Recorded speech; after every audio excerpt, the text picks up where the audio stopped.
Tonight, South Carolina schools could be facing big changes in what students are eating because federal funding cuts are now threatening local food programs that provide fresh, locally grown produce to our school kids.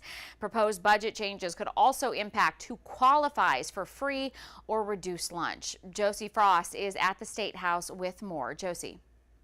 The federal government is ending the Local Foods for Schools program, which funds districts to buy produce from local farmers. Meanwhile, Congress is also considering cuts that could affect the National Free and Reduced Lunch program. These kids, they can't help it if they're poor.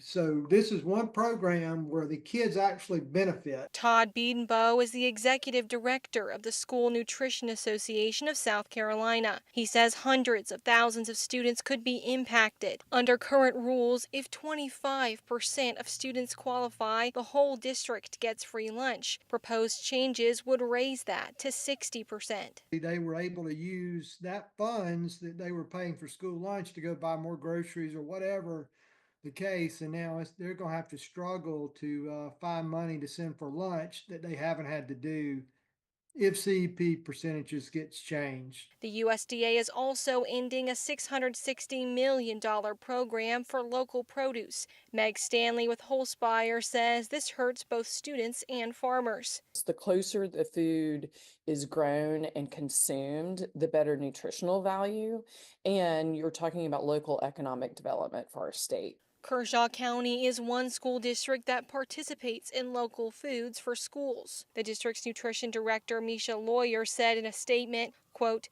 "Not receiving those grant funds this year has been disappointing, but our department remains committed to offering our students fresh fruits and vegetables through other programs." Lawyer added that they also participate in the community eligibility provision and are preparing for any potential cuts by, quote, "looking for ways to effectively cut costs internally while not compromising variety and quality to our customers." Clarendon County School District says their nutrition services team is preparing alternative strategies to maintain meal quality and availability should challenges arise. In a statement, the Director of Nutrition Services says, quote, "Despite funding cuts, our district has consistently taken proactive steps to improve high-quality meals for our students, including through our summer feeding programs."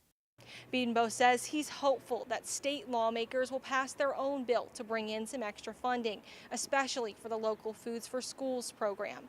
Reporting at the State House, Josie Frost, News 19, WLTX.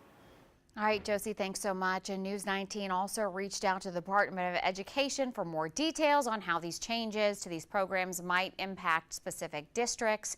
We have not heard back, so still waiting for a lot of answers on the uncertainty of what next year's meal programs will look like.